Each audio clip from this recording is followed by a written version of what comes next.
Hello.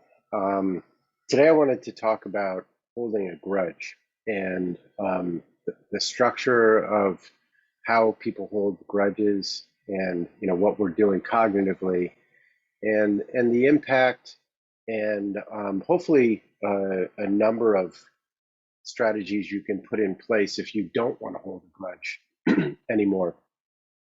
Um, and I think holding a grudge is quite common. I think if you talk to most people, um, they have some things that they just won't let go of. Now, at the same time, I do have a couple friends that I know it's as if they never hold grudges, and that's pretty fascinating. But before we get to that, let's look at the structure of what it is to hold a grudge.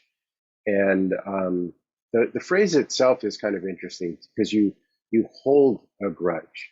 You don't necessarily stay with a grudge. It's something you hold. And like any cognitive process, it's an active process. Now, it may be something that's become automatic, but we want to look at it as something that we're sustaining over time. Because when we look at it that way, then we can begin to have choice about, okay, is this something that I want to keep doing, or is it something that I want to run in a different way? Now, most people who are holding a grudge, there's there's the object of their grudge, right? There's usually somebody or a group of people that they're holding a grudge towards. Um, and usually there's a sense of I've been wronged. Somebody did something to me, and that's why I'm holding a grudge. And cognitively, most people are replaying the insult or the injury. It's like we have our inner movie theater, and so whenever we bring up this person, we're replaying the wrong again and again and again, and that may generate feelings of resentment or what's called a grudge. And so it's this active process. It's as if you get up and you say, okay, let me let me think about what I can play in my inner theater that's going to make me upset and rekindle my resentment for this person. And I'm kind of laying it on thick because I want to point out that it is an active process. It may have become habituated, but it's something that we're doing. If you don't keep replaying that memory in the same way that you're replaying it, you'll you won't have a grudge anymore. Um, you will have let go of the grudge. Now, um, so again, for most people, they're replaying an incident or a series of incidents in such a way that they then get to feel that they've been wronged. And I'm not questioning it. Maybe you were wronged, and but that's not the point. The point is by rekindling this grudge again and again and again, uh, you're giving yourself a reason to feel bad about it. Now, why do we hold grudges? For many people, it's because there's no sense of completion around that event. Maybe they want to get even, or they want somebody to apologize to them. It's as if there's a bit of a play or a drama playing out, but it never gets to the end because they want something that will conclude it. Now, one thing that can conclude a grudge is to forgive the person, to just say, okay, I noticed that this happened, and you don't have to forgive them in the world. You can, but at least in your head, say, I am acknowledging that this happened and I am forgiving this, or at least I'm no longer going to let myself be bothered by this. So it's this lack of completion that can keep us keeping this grudge alive over time. Now, there's a difference between protecting yourself and satisfying maybe the intention of the grudge, the positive intention, Uh, there's a difference between taking care of that positive intention and harboring those bad feelings. If somebody did something to me and it insulted me, or it had some implication in my life, or even if somebody did physical violence towards me, what I really want to do is make sure that I take care of the positive intention, which might be to protect myself, to be able to feel whole again, to feel good about myself. So if you not acknowledge the positive intention, then you can take care of that. Let's talk about the example of physical violence. If I was in a situation where physical violence occurred, I want to make sure that I'm capable of not being in that situation again, or if I am in that situation, of protecting myself. So the reason I'm bringing up this example is it's with the physical situation, it's easy to see once you've gotten to the point where nobody can take advantage of you in that way again. You have the proper protection in place, and then you can decide whether to still be angry or upset or let it go. But the first thing is to make sure that you're safe and that you're capable of avoiding that situation in the future. Now, let's talk about the impact of having a grudge. Like I said earlier, you're the one that has to feel bad again and again and again by replaying this incident again and again and again, or at least whenever the thought of that person occurs to you, you get to feel bad. Um, it's actually a really interesting mechanism. It would be great if people replayed all the wonderful things that people have done so that you get to feel great a lot. Like, oh, remember how wonderful this person is? Let me replay that. Let me put that on repeat again and again so that I can feel wonderful and appreciative on a regular basis. Um, but back to the grudge, I think very often if you're upset with somebody, like they insulted you or they didn't acknowledge you or whatever it is that this person did, um, you want to look at what's the story that you're telling yourself about this person. Are you telling yourself a story where they're a bad person, or maybe they're not an ethical person? Uh, and the thing to check is just to notice that it's a story and that it's one interpretation. There may be others, and even if you really think this is true, they are a bad person.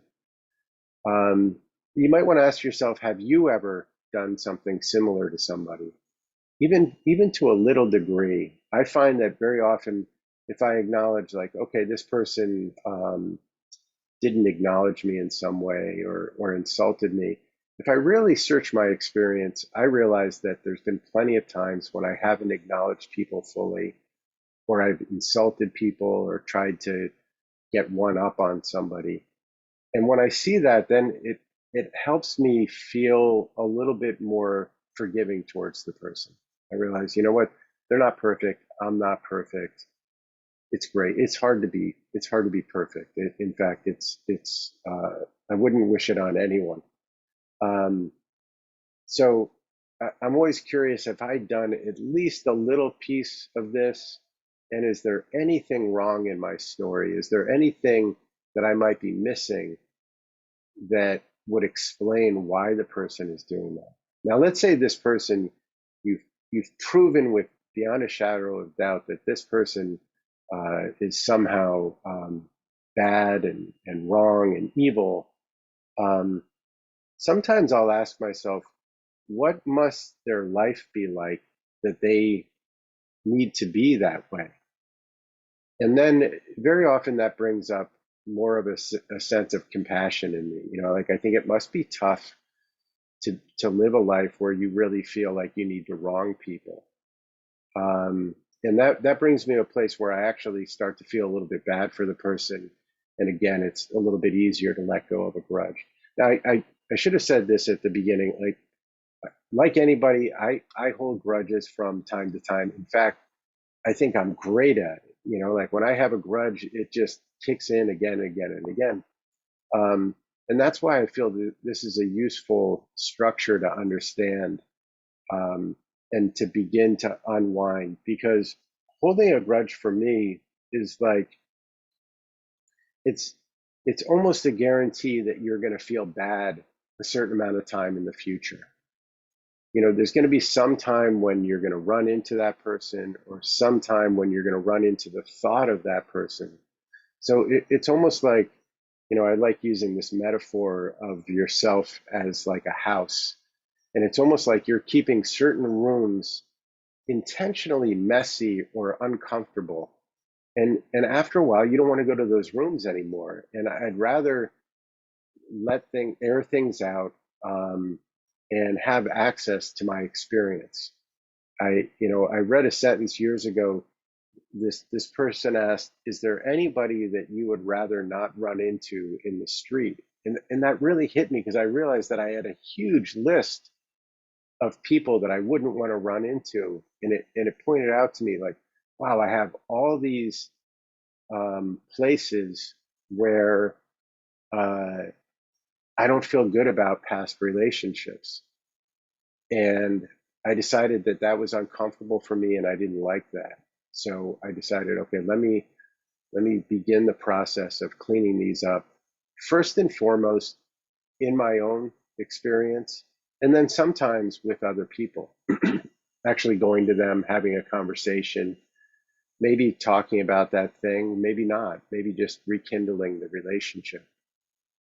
Um, I found with certain people, when it comes to sort of reconciling a relationship, um, sometimes it's best not to start with this point of injury, or the place that's really, tender. And instead, I've done an experiment where I just ask myself, well, where is a place, even though we've had this rough patch, where is a place where we can reconnect and begin to build from a feeling of connectedness? And what I found is, if I build the connection again, the wrongs start to melt. And maybe if you do need to talk about it, maybe down the road, once you've built a solid foundation again, you can sit down and say, hey, a while back you did this thing, and I took that to mean that you didn't care, or something like that. Um, and I'll give you one other technique that I've used, which is, usually when I feel like I've been wronged by somebody, it will have a lot of intensity of feeling to it, or it can. And so on a scale from 1 to 10, that might be a 10. And what I'll do is I'll put that aside for a moment, and then I'll take some time to think about all the wonderful moments with that person, or just moments where they were just a person trying to live their life. Moments that I could say, yes, I can appreciate their struggle, I can appreciate their humanity. And I try to gather a lot of examples, so that when I look at the insult, I'll also look at that whole collection of times when they were just trying to be human, or perhaps were something that you would consider a great person. And I found that it's like having a picture album where there's this one insult, and it really stings, but there's, maybe 100 other images of times and places where they were a good person or a decent person. And I find that looking at all of those together helps me have a more balanced perspective of this person. Um, so by now, hopefully you'll know how to hold a grudge if you do want to keep it with you, and if you don't, there's a variety of things that you can do, to begin the process of letting it go. Um, there's a quote that's been going around, or variations on this quote, that holding a grudge or being angry is like giving yourself poison and expecting the other person to feel it. So at least let go of it for your own benefit, just so that you can go on and enjoy yourself and not be weighed down by that type of experience. So hope that works for you, and would love to hear about your experience with it.